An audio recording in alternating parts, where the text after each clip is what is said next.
Mexican officials and migrant advocates saying the country is not prepared to provide housing and services for thousands of migrants under the new Remain in Mexico policy, which would turn border towns in Mexico into giant immigration waiting rooms. Our Marlene Rodriguez has all the details.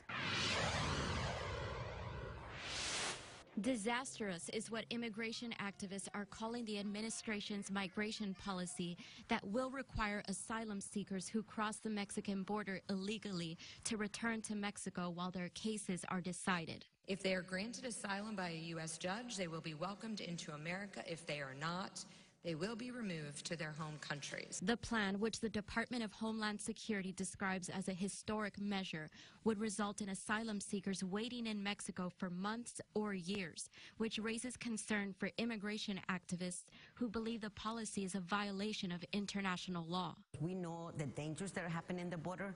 Unfortunately, none of us, even our government, sent notice that we should not be traveling to Mexico, especially in the border areas. Last month, a caravan of immigrants passing through Mexico were not welcomed into the country and were met with protests, insults, and in some cases, violence.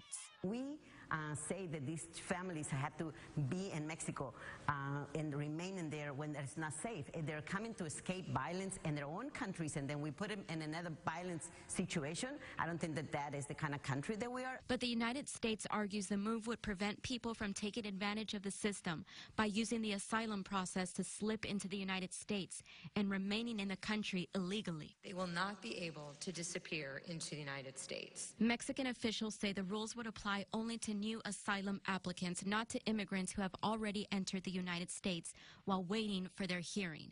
In Brownsville, Marlene Rodriguez, Local 23 News.